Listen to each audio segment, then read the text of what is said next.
Good morning, everybody. Good morning. Morning.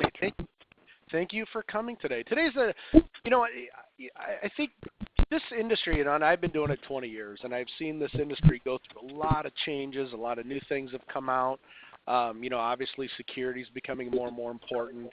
There's just so many more things to keep our eyes on when we're writing business today than there ever has been. So, pardon me, geez, excuse me. So what we did is we came up, and hopefully you guys were all, and I heard somebody, was it Dale that didn't get the sheet? You're going to send it over to Dale. This will help kind of I didn't get a sheet either. Okay. Hopefully Amy's on and she's listening, and Ray didn't get it either, so we'll make sure you got it. A lot of you guys that have been doing this a while already cover a lot of this stuff. Some of you newer folks probably won't know what some of these things are. So for the older folks, and I mean older, I mean tenure with us, be patient. I appreciate that. But, what we want to do is a couple different things. One, I want to make sure that we all have enough confidence when we're talking to a merchant, that we are covering the right stuff for them. The name of this game is, it's a residual game. And the name of the game is getting the merchant on and keeping the merchant on for as long as they ever decide to accept credit cards. And to do that, we need to make sure we get them the right program. So we've kind of turned it into what we call a merchant tune-up. We want to get away from, and granted, cost is a big issue for merchants. They want to make sure that they, oftentimes they go from one processor to another because of cost. You're going to see quite often as well that merchants will switch because they just, quite frankly, have a bad program. So maybe cost is pretty decent, but how they're doing it isn't right. So what I want to do is I'm going to go through the sheet. Hopefully we have it all now, and kind of make sure that we all understand what everything means on here. And when you're talking with a merchant or they ask you about it, you can talk to it to a little bit. You don't want to over-talk it with a merchant, but at least give you a little bit more depth. Obviously on the top of the sheet, and you'll want to send these in when you send your statements in to your agent director. That way we can get kind of the full picture, and we can work really hard for you guys in coming up with the right recommendations and coming up with what's right for the merchant. Obviously we have business name, business address and phone number, and owner's name. You want to have that on there with to make sure we keep everything straight. The first box, in my opinion, you see it's called discovery. In my opinion, this is the most important box. The other stuff is it just has to be done. Anyone can answer, can kind of help these other things. But the first one, very important, is how do you know the merchant? This is something that we take into consideration when we're looking at a program. My mother always told me growing up, and Amy makes fun of me for quoting my mother every call, but I guess she imparted a lot of wisdom, or some wisdom. She probably imparted a lot, but only a certain amount of it sunk in. There's two types of friends in this world. There's friends that'll help you move, and then there's friends that'll help you move the body. So how do you know the merchant? It's important to know. So if you just go friend, old high school buddy, or known the guy for 30 years, or great friend, or hey, just an acquaintance. His kid has got a kid on my kid's volleyball team. So we want to know that. And the absolute best discovery question you can ask a merchant is ask them how'd they get into this business. You want a little history on the merchant. You want to know what brought them to this point. And what do merchants love talking about? What do you think they love talking about? Themselves. Yeah, their business themselves. Yeah, their business. They love talking about their business. So hey, whatever made you get into the pizza business? Whatever made you get into being an auto mechanic? And hear their story. And that's the best rapport building and information gathering question you can possibly ask a merchant. I always want to know who the current processor is. You're going to see that certainly on their merchant statement when you get it. A good question is if there's an area that could improve in their credit card processing, what would it be? And oftentimes, like cell phones, obviously, a lot of people go, hey, it works. I don't know. I don't have an answer, but it's a good question to ask. Excuse me. Next line, I'm just going to work down the sheet as Michelle's instructed me. So we're going to go to card acceptance. We want to know what kind of cards they accept. The worst thing that you can do is when a merchant accepts American Express and it's still billed separately, and you switch them over and you never set them up on Amex, and they take an Amex card and it doesn't work, they're going to be upset with you. So we want to know what kind of cards they accept. We have Visa, MasterCard, Discover, American Express, Fleet, WEX, Voyager. That's a whole nother process. That's more of the automotive kind of industry. PIN-based debit, you'll see if they have a PIN pad. We should see that on the statement. EBT, electronic benefits. That's like food stamps, things of that nature. I know in some parts of the country I understand that Social Security is now going on an EBT type card, so we want to know if they accept that. And then Apple Pay. I know we've talked about Apple Pay a couple times on this call, and some questions have come up. So we want to make sure that whatever they're accepting now, we can help them with, and we continue doing that for them so they don't have any hang-ups. The next one is really important when it comes to underwriting. Underwriting is something that, it's not like you just go, hey, I just want to set up to accept credit cards. What do I need to do to get a terminal? There is some underwriting that goes on. Different industries have different risk levels. Different credit standards apply to different industries. So some of the things we want to know is what percentage of their transactions are swiped. That means that they're physically taking the credit card and they're physically swiping it through whatever credit card terminal they're using. What percentage are keyed? What percentage are keyed? And out of that, what percentage of their transactions are done over the internet? And that obviously they're going to use a gateway or something of that nature. The next one's a real interesting one: reoccurring payments. This makes a big deal in underwriting, actually. And let's think of some industry. Could someone give me an example of an industry that would have reoccurring payments? Associations. Associations might. Fitness Medical. centers. Fitness centers is a really good one. Fitness centers or ISPs is another good one because, like a fitness center, for an example, I pay $20 a month. So I know that every month, automatically, they're going to bill my card $20 a month. So we want to know this if they're doing this up front because that will determine how we set up the account because they'll be sending files through. And you can imagine in a fitness center, right? If they, if they bill everybody on the 15th of the month, when's the majority of their volume going to come? On the 15th of the month. Yeah. So, and imagine when they set up security parameters at the processor. So I'm going to get a little deep on this for a second, but follow me. It's pretty simple. Okay. So you go in, you submit an account to and you go, this merchant's going to do $20,000 a month. Okay. So they go, oh, okay, this merchant's doing $20,000 a month. You go, you get them approved, and you get them set up, and the very first day they run their monthly billing, and the monthly billing is $15,000. See, what happens in security is they go, uh-oh, one day they did $15,000. Well, there's 30 days in a month.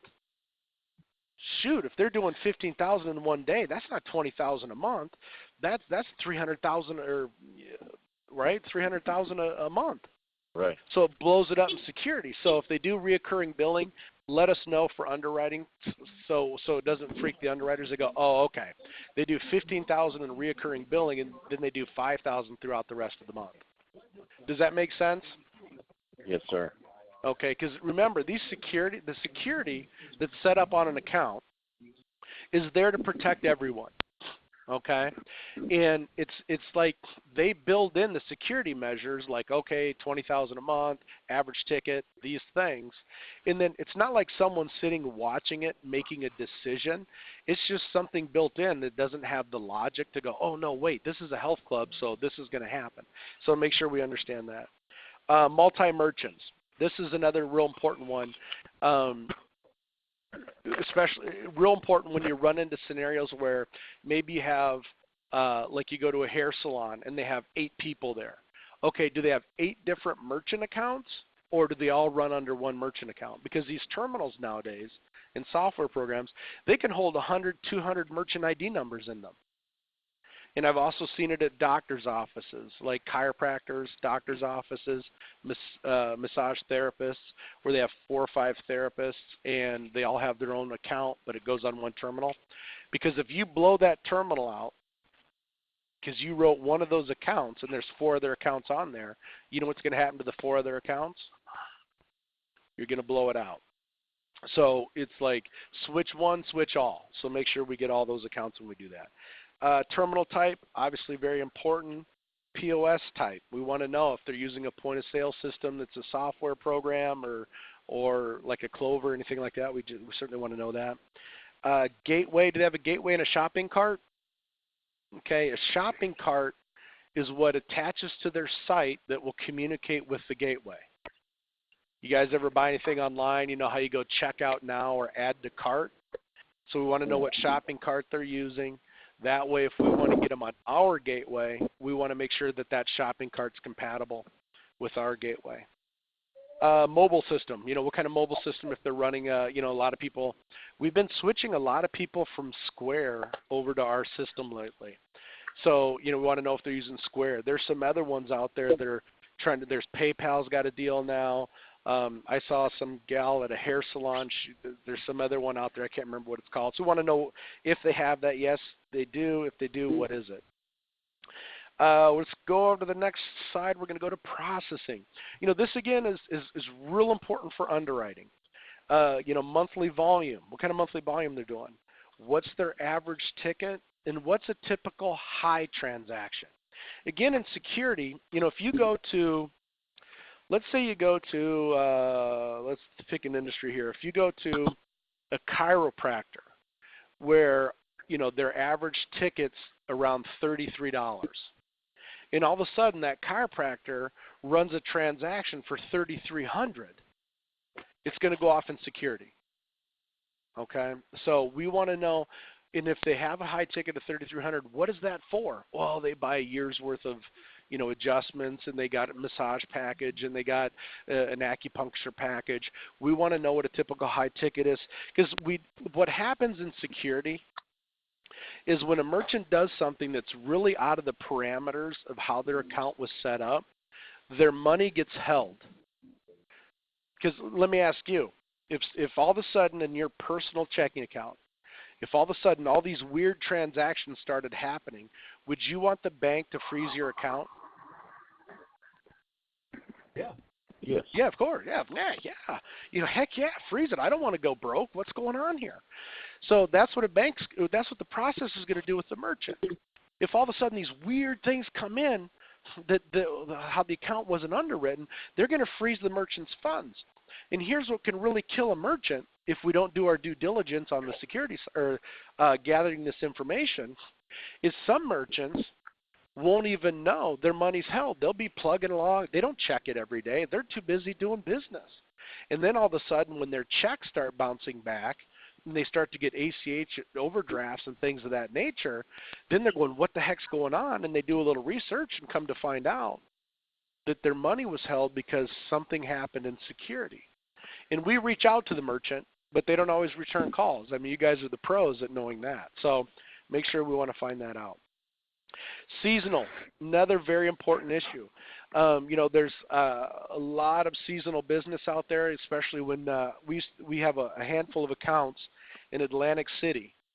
And in Atlantic City, on the boardwalk there, you know, during the summertime, man, they're rocking and rolling. They're doing tons of volume. And then it just drops off when season's over. So we want to know if it's seasonal, again, for underwriting. Because in that scenario, we'll have a restaurant that might do $5-10 grand a month during the off season in Atlantic City. During the high season, they'll do $300,000.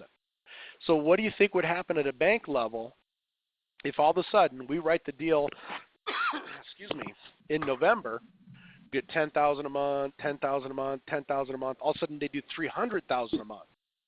What do you think is going to happen in the bank's eyes? They're going to want to, what the heck's going on? You know, so, and these two are great questions you can ask the merchant. Oh, because when you ask the merchant stuff like this, they go, man, you know what you're doing. And you might be brand new. This might be the very first account you wrote. But you go, oh, let me ask you. So you're obviously in a very kind of a resort type of area, summer kind of area. So your volume obviously fluctuates. You do much more volume in the summer, right? Yeah, exactly. Okay, I just want to make sure so we don't run into any hiccups there. Dial-up or high-speed, you know, I don't know how long dial-up will be around anymore, but we still need to ask. Want to know about tips. You know, think of scenarios where tips are accepted. I know one of the accounts we wrote, and it's on our case study. If you were on our conference call, you probably heard that. the guy was like pissed because his current company with the equipment he had couldn't give him tip option for his cart people out on the course. So you want to ask him, do you have tip? And there's two different kinds of tip. There's retail tip,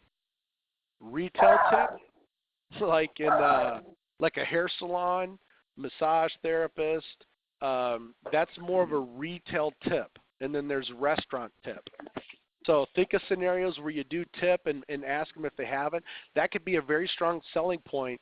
I've seen that for salons a lot in a salon situation where they don't have tip option, and the hairdressers or hair people, whatever, I don't have hair, so I don't know.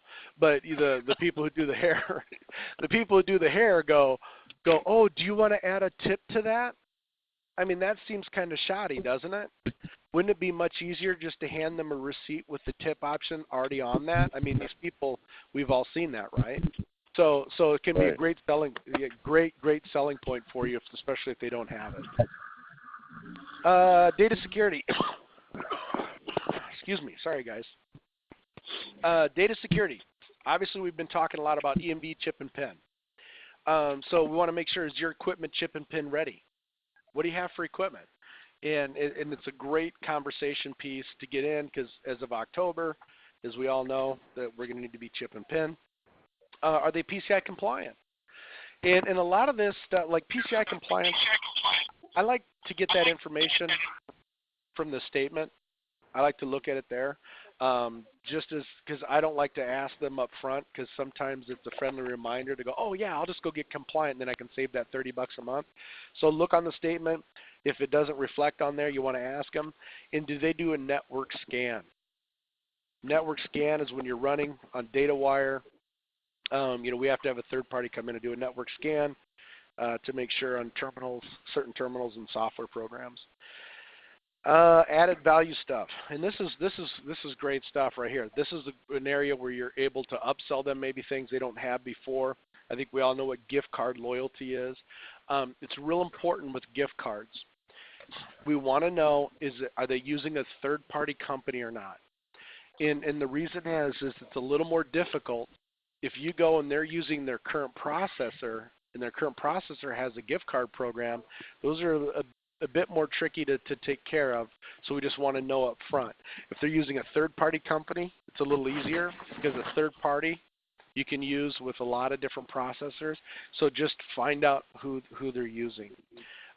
Check services, I know check services still exists out there. People still write checks.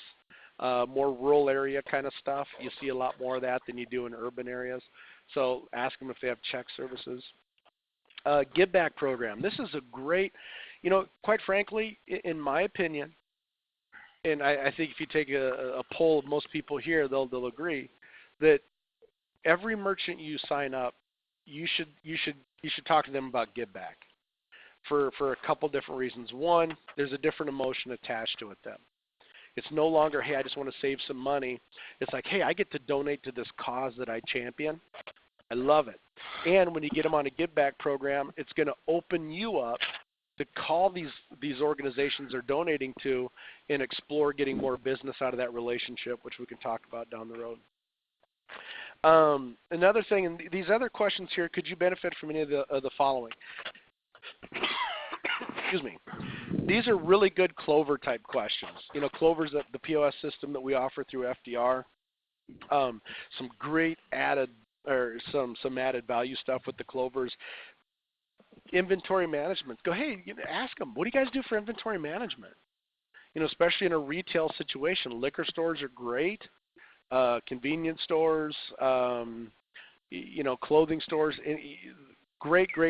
Great tool for them is to have an inventory management system. It's a huge time saver. Order tracking orders. That's another big thing.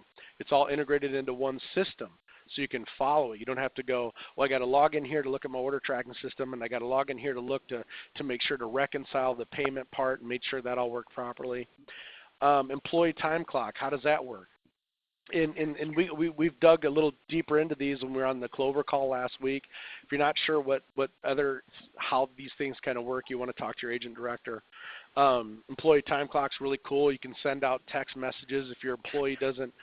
Your system will say, little Johnny didn't check in for work at noon like he was supposed to. It'll ship him a text. Hey, where are you? You know, you're supposed to be here at noon. Oh, I just forgot to clock in. Oh, great. Swipe in and clock in. And then there's some custom applications. You know, find out what, in the dream scenario, what would you like out of your POS system? You know, it can do inventory, time clock, order tracking. What else would you want it to do? Oh, boy, I'd really love to have something for lodging, which I understand they're coming out with. And then you can look here on the bottom. If we get you a better program, can we do business? This is, I think, one of the most important, if not the most important part of the sales process besides rapport, is making sure that you get a commitment. You know, you want to get a commitment. And as you're going through these things, you're going to have a few things to talk about. Someone may want tip programs. Someone may need an EMV terminal. Someone may be really interested in inventory management. Or, geez, I've been dying to get fleet cards. Oh, okay, so let me ask you, if I can get you a little better deal, or hey, you know what, I could probably, it looks like you're getting a pretty good deal already, but if I can match that deal and get you fleet cards. All right, Mr. Ron, how are you, sir? Can we move forward today? Sure. You know, so it gives you a great opportunity to uncover some needs of the merchant, like going through this sheet, and then understand a lot of this stuff in natural conversation is going to come all over. So I would, you know, you may find out about the EMV before you find out how they got into this business. So it's not like you're just going to go right down the list all the time. You know, natural conversation is going to give you certain directions, but make sure that you get that tie down. You really want to get that if I could, would you in there. Then look over on the right-hand side. Obviously, there's this place for notes. You know, I'm big on taking notes when I'm talking with a merchant. I want to know what it takes, and that way we can see what your conversation looked like. We can get a little more depth in the deal, and that way we can come up with a program that's much better suited for your scenario with that merchant. So what I'm going to do is, excuse me, is there any questions on the merchant tune-up sheet? Was there anything on there that we did? Let me jump in just for a minute, will you, Chuck? Yeah. And at the end, too, one of the things that we've found really beneficial is it's instead of going to a merchant and going, hey, after you send this in, we come up with a different program. Then you go back and you go, hey, you've got here's the better deal. Can we go forward? You know, yes or no. You know, there's a little better way to go about it. It's better to go back with maybe two choices and go, hey, you know what? We've got two different programs that could really benefit you. Maybe we keep your same equipment and get you a better plan for the same equipment, or here's this upgraded opportunity. And we can talk about Clover. Which do you think would go better for your business, Mr. Johnson? And he can choose from the programs that you offer, A or B, rather than keeping the one he's got and going with you. Does that make sense? Yep. Yeah, that's I don't hear a resounding from the crowd yes. Well, the nice thing about doing A/B sale, and I think what John was really trying to illustrate there is that when you come back and you go, which one works better for you? When you go, which one works better for you, A or B? And the A and B are two different programs that you've laid out for the merchant. It's right. Not like, which one do you think works better for you, the one you're on or this one? It's a different choice. You're putting different choices in front of the merchant. When you come in with two choices that you can come up with for that merchant, what goes on, the psychology behind it, is the merchant goes, oh, here's two choices. Obviously, the one I have is not going to work, but here's two. Here's an option of one of two that are going to work best for me. Which one do I think it is? So instead of going, well, here's me and here's what you have, it's me, obviously, but which one of these two do you want? Does that make sense? Yeah. Does that make sense? Yeah. You don't care which one they choose. Now, right. Now you do. If you don't have your own two choices, and your only two choices are keep what they've got plus yours, that's 50-50 is not good enough. If you lay out two programs that you've got and go, which one of those is better for you, you don't care which one they take, because when they take one of them, you're in the money. What we've found over 20 years, like Chuck has been doing this for 20 years, when you lay out an A/B option, a much savvier. It's how people make all the money operate, and you want to do that as I was going to say as much as you can. That's wrongly said. You need to figure out in every one of your sales how you can give them an A/B option, and both A, B, and are yours. Does that make sense? Absolutely. Yeah. Yep. Yeah. Of course. And it could be it could be as simple as, well, let me ask you, because I understand. Okay, so you're not EMB compatible. Let me ask you, did you want to buy or lease that equipment? It can be that simple. Right. You want to buy or lease it? Right. There's so many. You just have to be a little resourceful. Always come up with an A, B, and both of them are yours. It's back when we used to sell to a lot of new merchants, back when that was a good thing to do, which it's not as good as it was. We used to have two programs. We go, you know what? Hey, Mr. Johnson, what do you think would be better for your? We've got two different plans. One is that rates are different back then, so just don't use the same rates. $169 and $39 a month for equipment, or $189 and $29 for the equipment. And they go, well, I don't know, which would you recommend? And we'd go, well, do you plan on doing more or less than $5,000 a month? Well, if you do more than $5,000 a month, it's better to take the rate. And they go, yeah, that's the one I want. And we're going, sweet, right. Rather than just pitching one deal. And it worked like magic. It was so ABs are so much better. And this merchant tune-up is it's designed. Chuck went very thoroughly through each of the, and I know he's a little under the weather and he may die, so you better ask questions today because he may not make it till next Monday. But I mean, do you hear him? He may die. This is what a dying man sounds like.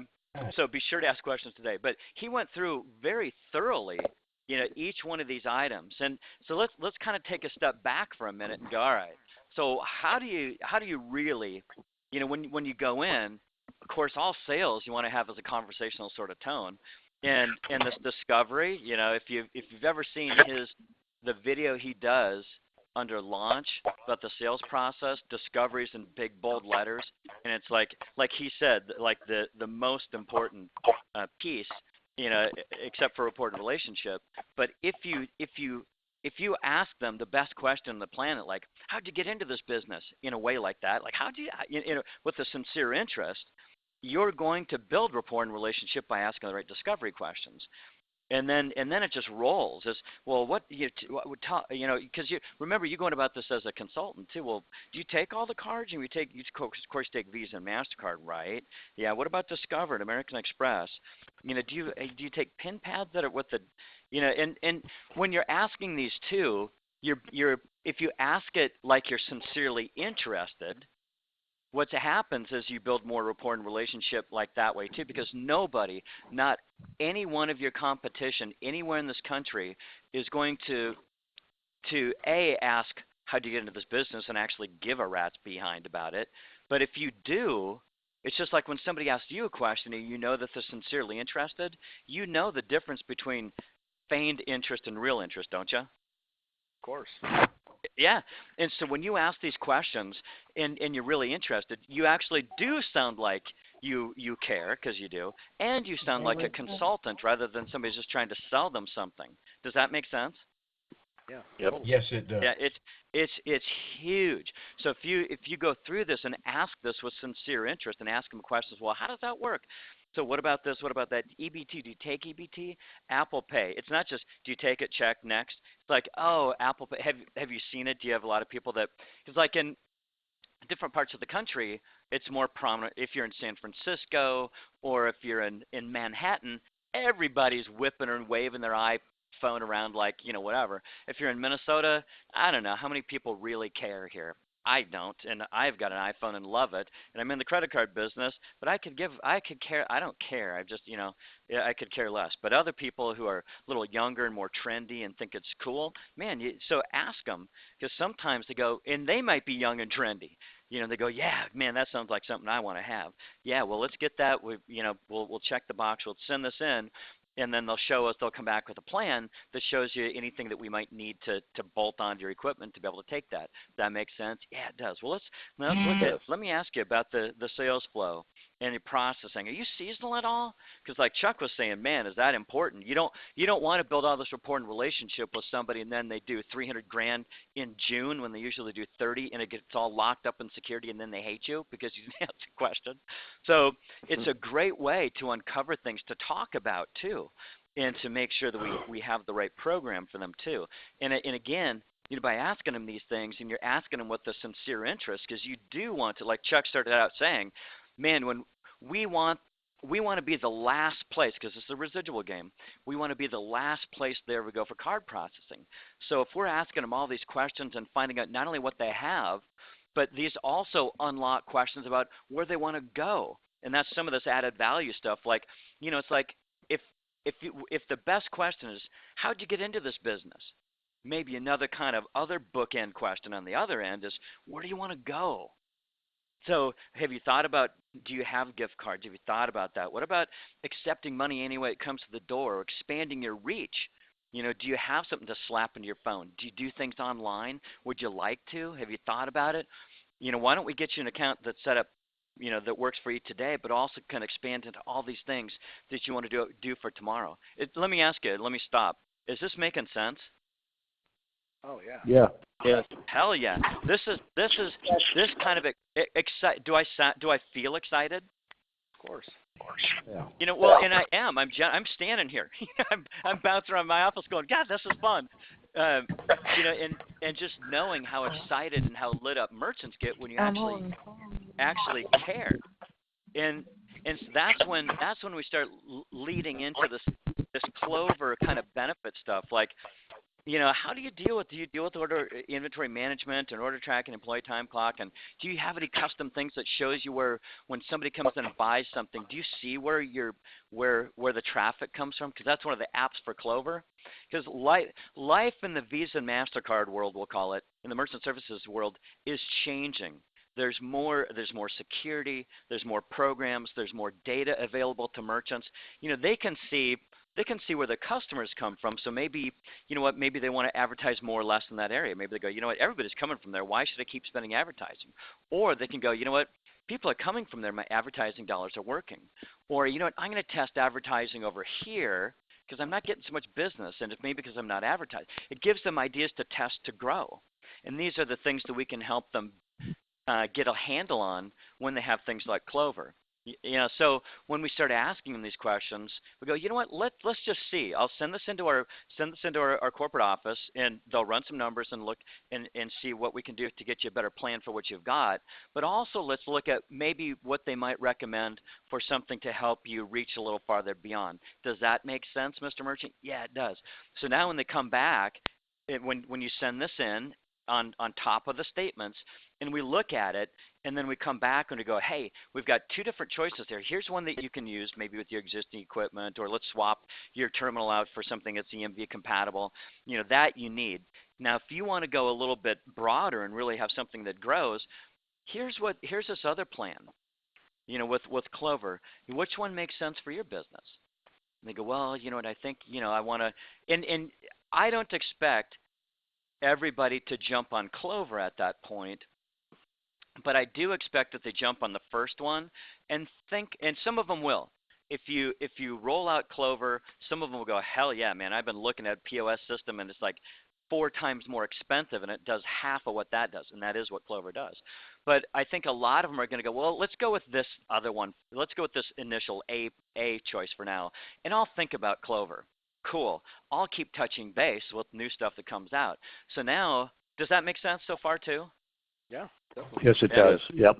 Yeah, and that's how I would think that it would roll, and just having seen a a lot of exposures for a lot of years, but with that excitement and rolling through this gives you something to, you don't have to dream up conversation on your own. It will help you with conversation and lead you to the right spot, develop rapport and relationship, get the information that we need, the pieces of the puzzle, to put together a better plan using the same little variation of the equipment that they have. Plus, we can roll out Clover. And of course, there's a tie down built-in good. What I'm going to do is I'm going to really push hard, like Chuck says as well. And I'm going to really push hard. Now, when I do, how do you say that, Chuck? Sorry. Again, Chuck is dying. He's right now. I am he's got dying. I'm on my freaking deathbed. He's putting me on the spot. But this is how important it is to him. No, I mean, my story is always, hey, you know what, Mr. and Mrs. Merchant, I really appreciate the opportunity. You know what, let me get this information over to my underwriters, and, man, I'm going to push to get you a really good deal. So, like, when we do that, we can move forward on this right away, right? That's what I say every time. It's that. And they go, well, yeah, of course, you know, because you've built rapport, you've asked all the right questions, you know, hopefully they love you, you know, you love them, everything looks great. Hey, when I do this, because I'm really kind of and really what it leaves them with is like you're kind of hanging yourself out there for them, and they don't want to let you down by not pulling through for you. So it works extremely well. Yeah, and then we'll come back with and when they say yes, we'll come back with an answer for that, a better plan. But we'll have even a better plan. Here's this one, and here's this other one that you can really use to grow your business. Which one do you think works better for your business right now? Well, right. I think I should go with this one. I think, you know what? I love this Clover thing. Sounds cool. I've heard about that before. I've been looking at POS systems. Man, you came in at the right time. Or I've got an old this old crappy thing that I know there's so much better. Most of the POS systems out there cost what, $7,000 to $12,000, and this one is our cost is $1,000. So you can lease it. I mean, you run the lease commission calculator. All right, so like I think like Chad says, it's like by the time we have all of our costs built in, it's like $1,100. Yeah, that's so cheap though for what it does. Oh, I mean, it really is. It's like having now a cash register that works like a iPhone, smartphone, whatever, Android, whatever you've got, and that's it's not that old anyway. But that's how you use the piece. And like Chuck said, put your notes on here so when you send this in every time with the statements, we go, aha, we have more of the pieces. And if we have any questions, we'll call you. But be sure to fill it out because if when you send it in, we want to get back to you within 20 minutes, literally 20, 25, 27 and a half minutes at the outside, so you don't have to leave and all that excitement and all the pixie dust that's flying around and all the cool that they feel and associated with you, and it's warm and it's good. You want to keep that going because if you leave, and if you come back tomorrow, that's all gone. Yeah. And what a waste. what a waste. Stay on momentum. Yeah. Oh man. Man. On the momentum, guys. You really do. And there's nothing that will kill a deal more than letting things hang out. I mean, it kills them all the time. How much business do you lose by letting momentum stop? What percent of? I would say 70%. Yeah. So let's look at that. So 70. So if you lose 7 out of every 10 deals that you could have gotten, so you're only making 30% of the money. So you could make 3.5 times more money. And my number was in my mind was 4, but we'll go with 3.5. So you could make 3.5 times more money if you pitched it just like we did. You got statements, sent them in to your agent director, calling, going, hey, I've got one coming in. Can you take a look at it real quick? Because I will stay here and I'll go right. I'll stay right here. I'll be just down the road. I'll come back and I'll sell this deal today. When you do that, when you do it like that, that's how you make that extra 70%. Those that don't lose that 70%, and I don't know how you make it on only 30% of limping along hard. On 30%. Makes it yeah, hard. It'd be like driving a car. What would it feel like to drive a car at, if it only worked 30%? Right. You'd go. I'd pull it to the side of the road and light it on fire or something. I don't know. Exactly. But that's how it works. Does that make sense? Yeah. All right. Any questions from anyone? Yes, hi. My name is Rania Mohammed. I'm really new to this. I haven't really been involved with this before, but I am. My mentor is Derek, and he's been talking to me as far as trying to help me figure out how to get into talking to people and businesses, who do I know and everything. And to be quite honest, I really don't know anyone personal that does own a business. So I'm trying to find any kind of way of how to approach merchants into asking all these questions and building a good rapport with them so that I can, make sure that I'm on the right path. So I Well, want you to know be what? able to have a list of businesses or what types of businesses, because I understand you guys don't deal with corporate because they're more like they're just in their own entity. So you want to focus on someone who's like I guess grandma and grandpa kind of businesses and middle-sized businesses. I've heard Chuck's mom, gonna pa, but I've Chuck, never heard grandma and grandpa. Yeah, I haven't either. Chuck will jump in and give you an answer, but I wouldn't say that we don't deal with corporate. I don't think that new people should deal with corporate because it's like maybe if you're new, I think you should always have some elephants, we'll call them, big game in your site. But I think that should be 5% of, like, if you're balancing your time. A new person, you'll starve to death if you go hunting corporate America when you first go out. You don't know enough. You don't have enough experience. You don't go for low-hanging fruit is what we call it, and there's plenty of it out there. Well, you know what, and I'll give you what I would tell. It's funny. My father, my dad's almost 70. He's retired. He's bored out of his mind. He's like, hey, calls me last week. He says, what do you do again?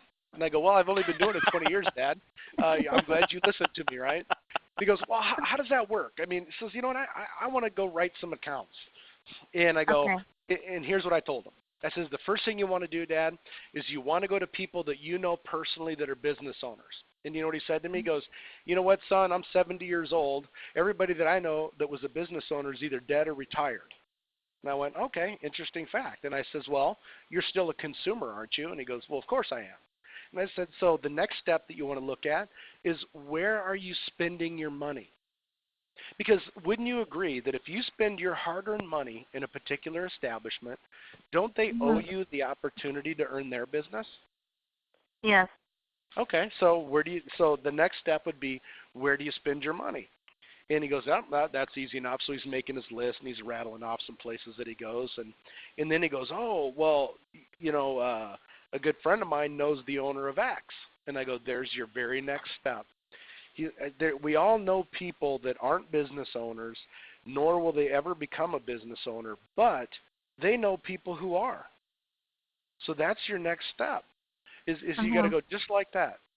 I have a good friend of mine that's a school teacher. He'll never accept credit cards because he has no reason to.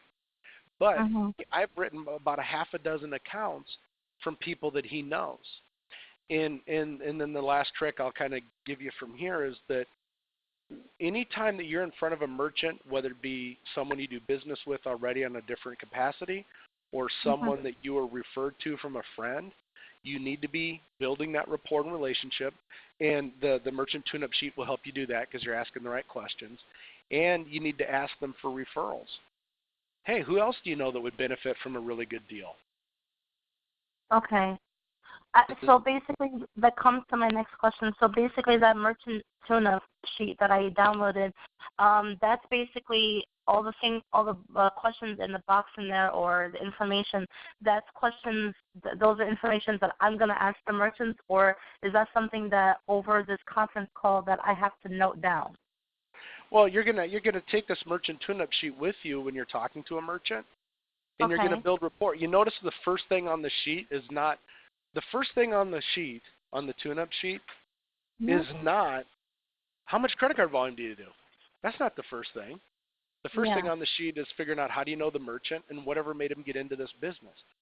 Because the first thing you got to do before you can get down this sheet is you got to establish some sort of relationship with them. How do you know the merchant? Well, I walked in and go, hey, Mr. and Mrs. Merchant, I just stopped by because my really good friend, Sarah, said that I should talk to you. And they'll go, Sarah? And I go, yeah, Sarah ABC? Oh, yeah, I know Sarah. Yeah, we're really good friends, too. How do you know Sarah? Oh, I know her this way. Well, the reason why I stopped in, she thought we should connect. Here's what I do. Let me ask you. Who do you currently process with? Oh, no kidding. Whatever made you get into this business? So, you got to have an intro. Your intro is determined by whom you're, how you got there. So that's what I would do is I would go, Derek, all right, here's my list. Here's people I do business with. I've called on my friends. What do I say to my friends to get a referral? The last thing on the planet I would do, and I think a lot of the seasoned folks on the call would probably agree because I know most of them well, is the last thing I would do is go cold calling. That's the last thing I'd ever do. You don't need to do that if you just do this part right. Does that make sense? Yeah, that does make sense. So basically, in conclusion, because like I said, I really don't know anyone that does own any business at all. So basically, since I don't have that option, I can just pretty much list down all the businesses that I know that I've gone to and I've been businesses with, and I can just start from there. That's exactly what I would do. Okay. All right then. All right. Thank you so much. Thank you. Thank you very much, everybody. Any other questions? All right, excellent. Make sure print off a lot of these tune-up sheets. Keep them with you. Always have these and a few sets of paperwork with you so you can definitely close some business. I really appreciate you guys coming, and we'll see you guys same time, same place next week. Have a great week, everybody.